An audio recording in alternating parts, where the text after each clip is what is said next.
Now, today is November 11th, 2011, Veterans Day. Jane, why don't you introduce yourself? Well, I'm Jane Bowers Jones. I was born in Clinton. My parents were born in Clinton. I have lived other places, but eventually came back to Clinton to finish out my life. You said you were born in Clinton. When were you born in Clinton? May 4th, 1912. 1912. So that means next May 4th you're going to gain triple digits. Absolutely. But I hope they have no parties or whatever you call it. I just like to have my birthday with my family. I don't blame you. I don't blame you. You mentioned your parents.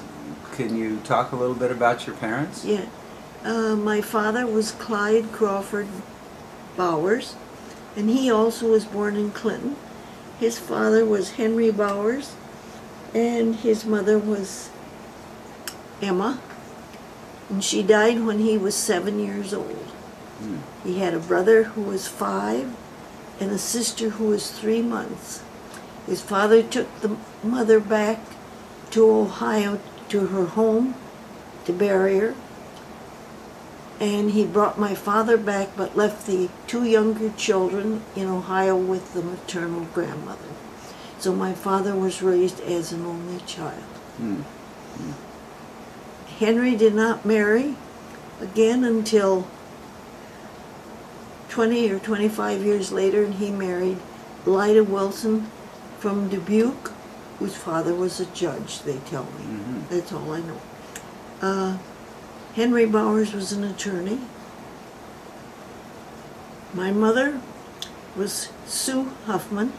Her father had a music store on 5th Avenue for many years. And her mother died when she was 12 years old. Gee whiz. And her father remarried.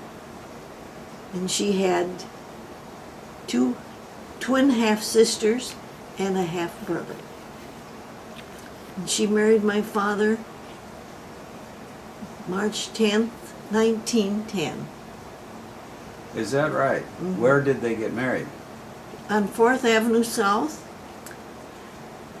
It was, to me, as a child, was a large house. Now it is not. It's a good-sized house. In the 500 block of 4th Avenue South. I have the announcement in the paper of the wedding. So they were married in the house. They were not married in the church. No, they were not married in the church. And then they went to Oklahoma to live, where my father was living in Okeen, Oklahoma. And they lived there for about 2 years. And I came along, and my mother wanted to come back to Clinton. She didn't like it in Oklahoma. And so she came back here, and I was born in Clinton. I assume your father went to Oklahoma to practice whatever his profession was? Well, my father was a jeweler. He graduated from Bradley University in Peoria in 1895, I think it was. He was a jeweler and watchmaker, and he went to Oklahoma and opened a drugstore and a jewelry store. I had pictures of them, of the store, but my daughters have confiscated them. Let's just say assumed custody, huh? Pardon? They assumed custody of those. Yes, that's right. Of those items. And so then he came back and opened a drugstore and a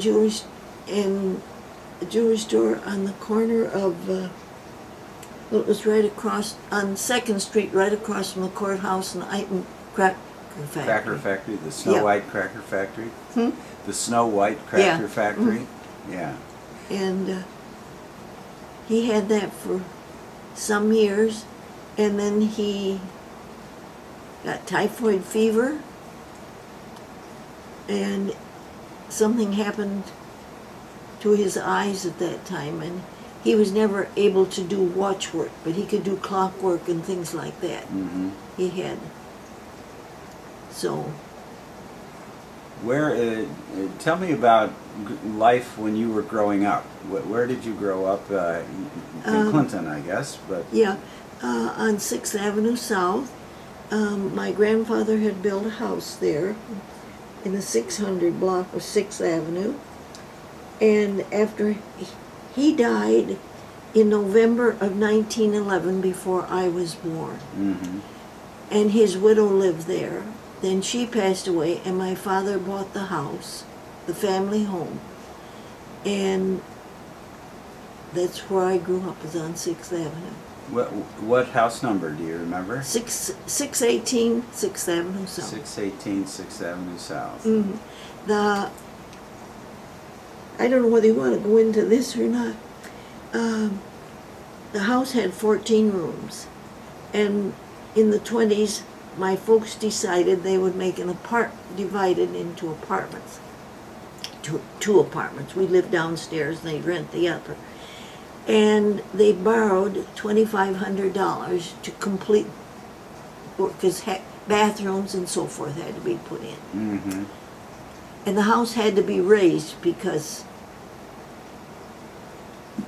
it wasn't deep enough for a cellar. It was up. Oh, uh-huh. And they wanted to put furnace and modernize it.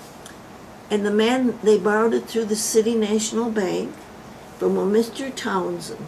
The bank, it was Mr. Townsend's money. And he did not, my folks wanted to pay it off, but he did not want it paid off. He wanted the income from it. So depression hit. Mm-hmm. And about 33, Mr. Townsend died, and his nephew acquired the estate, and he wanted his $2,500. And the way I remember it, see, I was about 20 years old at that time. My father said, I've got $1,000, and the bank wouldn't lend my father any money. They weren't lending money at that time. And he said, I'll pay you off it. And Mr. Townsend said, I want it now, and I'm going to foreclose. And he foreclosed. So the house, my folks owned the house next door to that, which they had used as a rental house. So they moved over there to that. And there was nothing they could do. And in 1938, Mr. Townsend had the house torn down. He never rented it. He never did anything with it. It just stood vacant. This is the nephew of the man who... The man, of Mr. Townsend. I don't know what his name was. Did he work for the bank also? No, he didn't work for the bank. Uh-huh. And no connection to the bank? As far as I know. But you know, there was no money back then. My father had some, and he said no, so he really lost out on the whole thing. We never could quite understand why. He didn't take what he could get at the time. So that was that. And as I grew up in that house,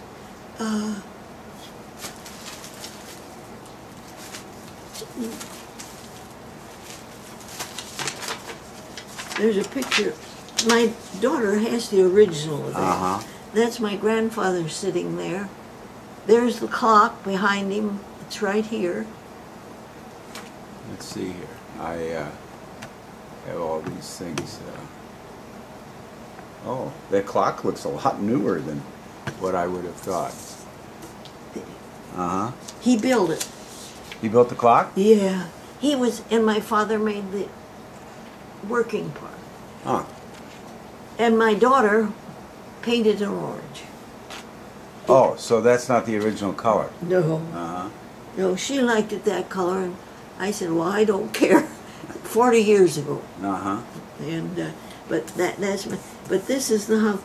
To me, it was a very ornate house. When my mother got in there, these were bead curtains, and all of this went. She didn't like the Victorian style. No. Tell me about school. Where did you go to school? Well, I started kindergarten.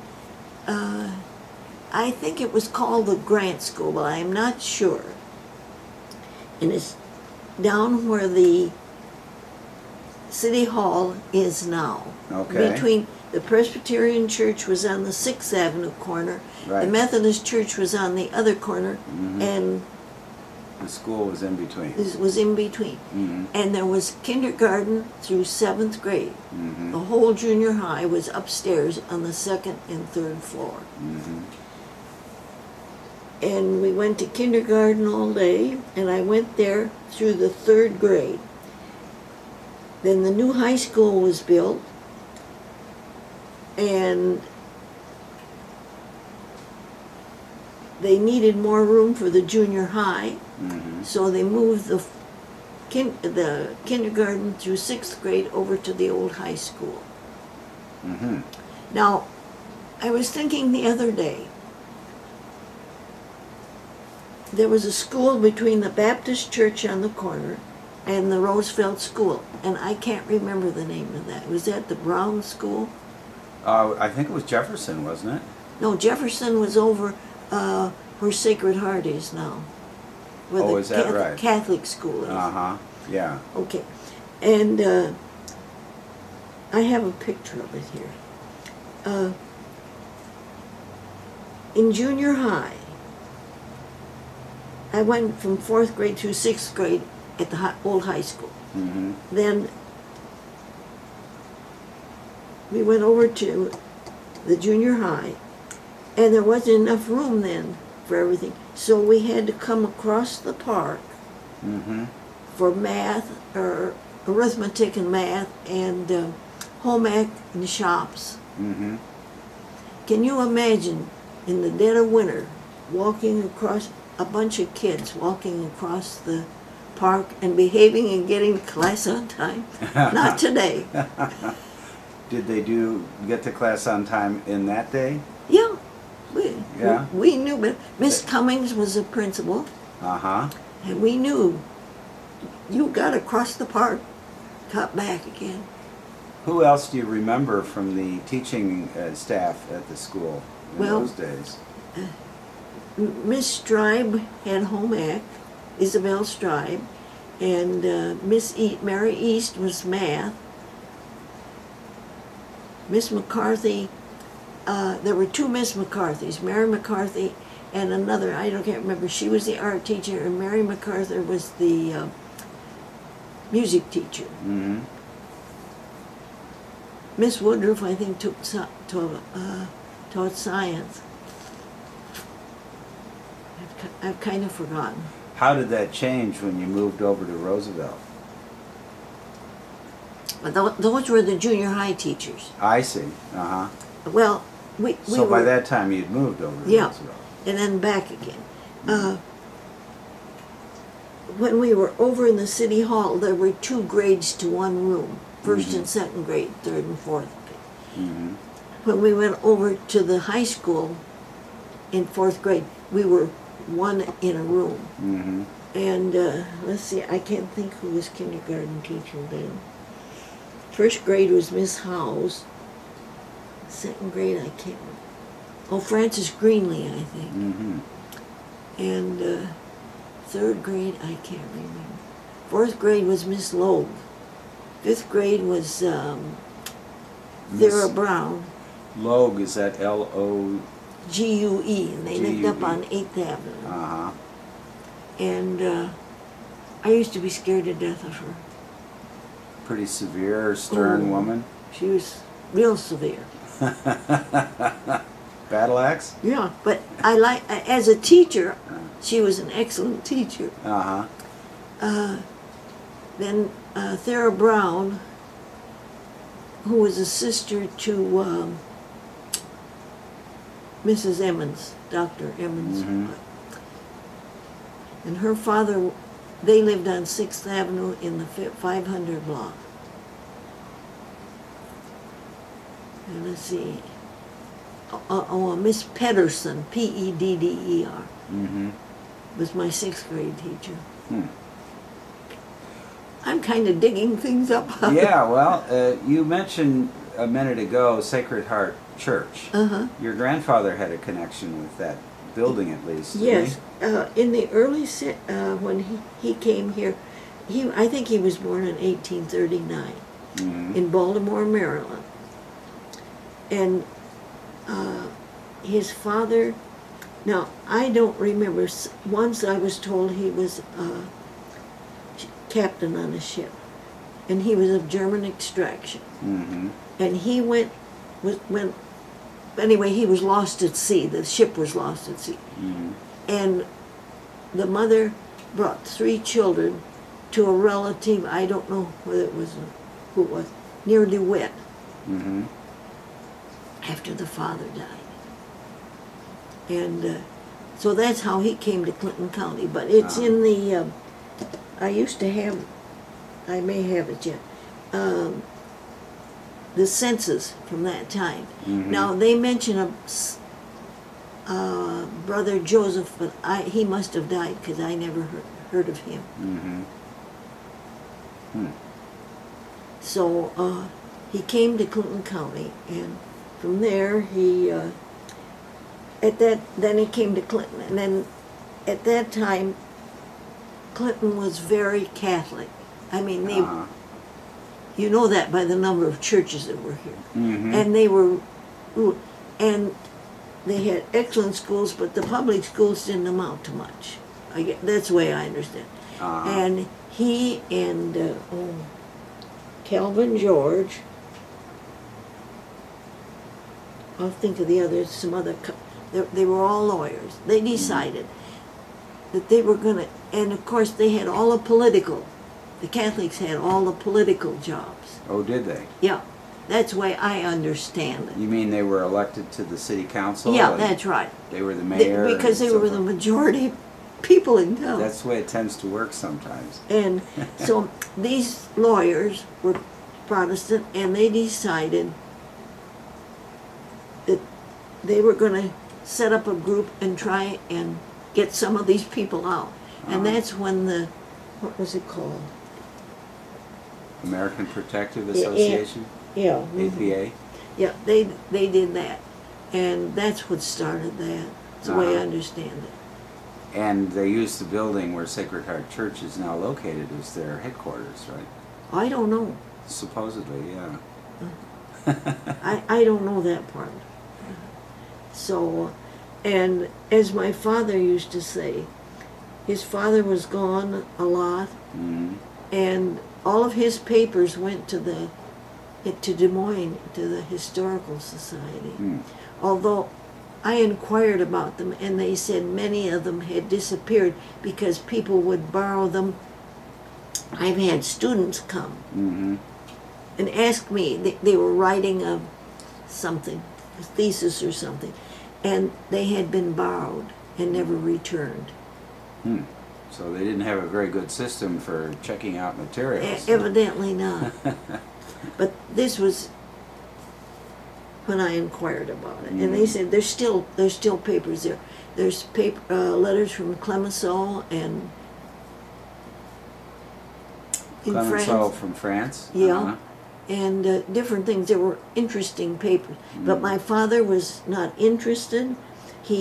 If you ask him, I don't know anything about it. He said, I was growing up, and we always had a housekeeper, and my father was gone a lot. He said, I always had enough money to take care of things. But I think it must have been a lonely life, because he talks about Christmas.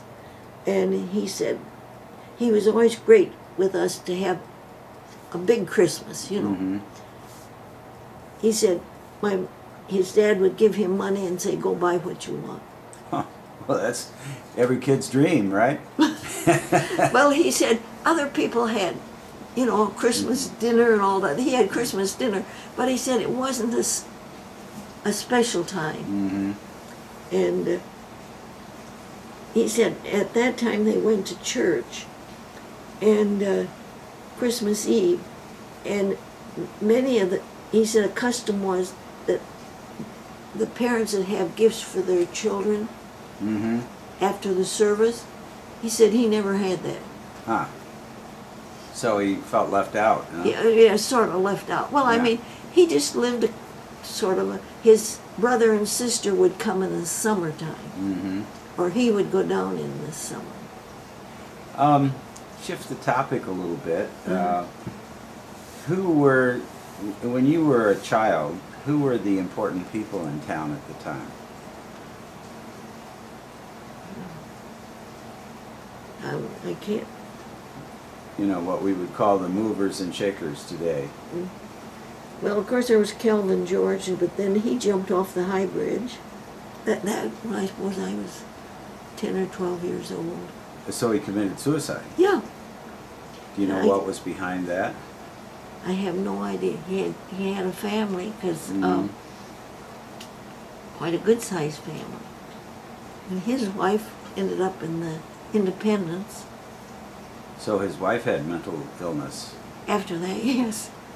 And I those can children imagine were if they kind had a of, large family and she was Yeah, left with the children alone. there was Dorothy and Franklin. They were my age. Mm-hmm.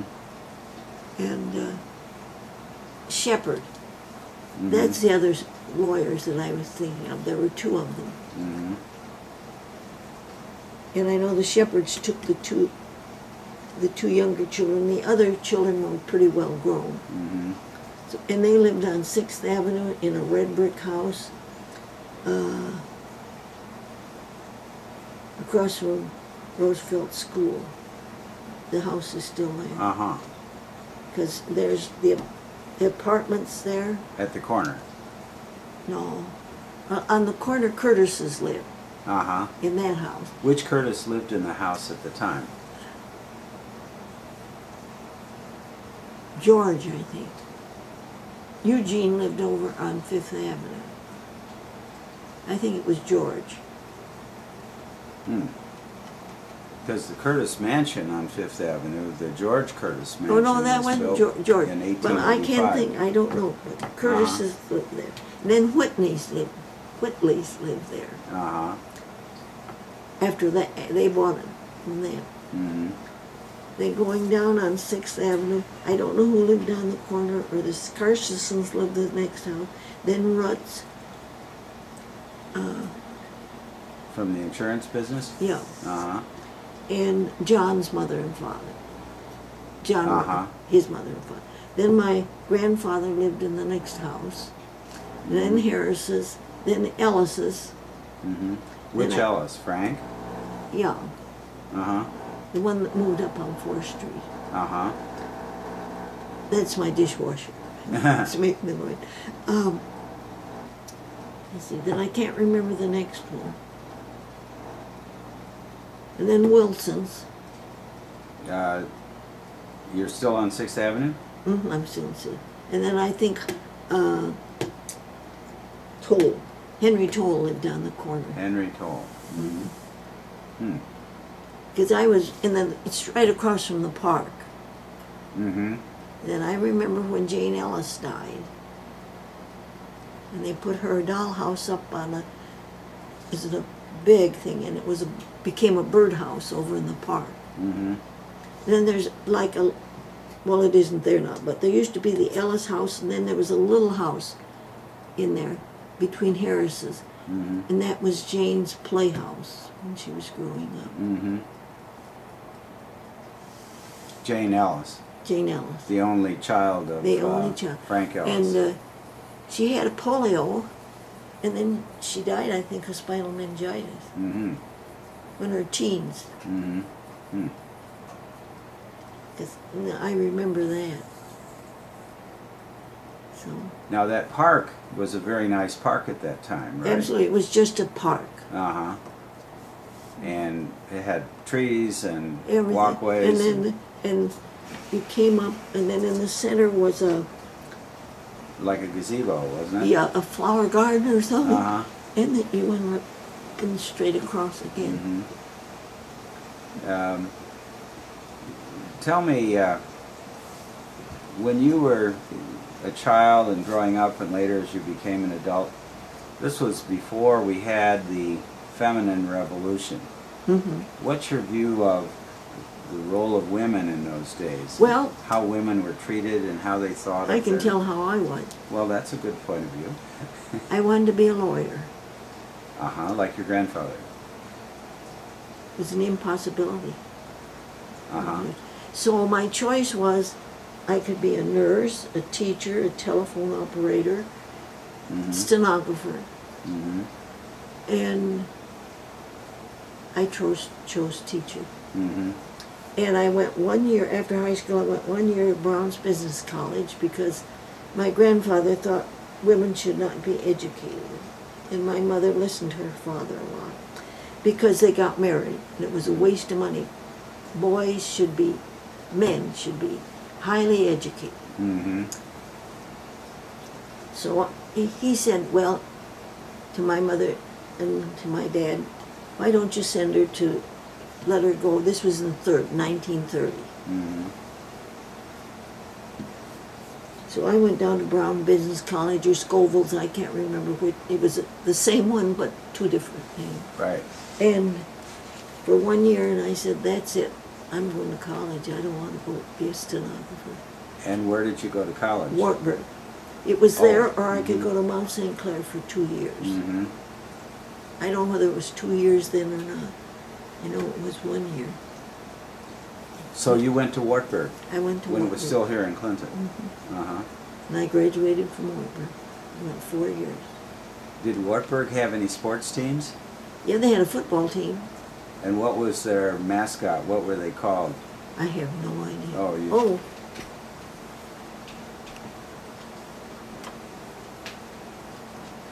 I got these out the other day. I don't know, maybe... I don't know what... Maybe you can find out. Let's see here. Wartburg, 1931. Dr. W.M. Wallaker. Yeah, see, I didn't have one that year, so he had bought one for his office, and Catherine and I were great friends, his daughter Uh-huh. Catherine. And that's Bob Wallaker's father. Uh-huh. What extracurricular activities at Wartburg have meant to me? And there were things by Clarence Hinkhouse and R.C. Schulater. This is the Wartburg Clarion was the newspaper, it looks like. I don't even remember them having that. Uh-huh. What did you participate in activities at Wartburg? Oh, music. Music. See, I took organ from Reverend Chamberlain. He was a professor of music, I think. I'm looking here. You were not in the Orpheus Music Club, however. Were you?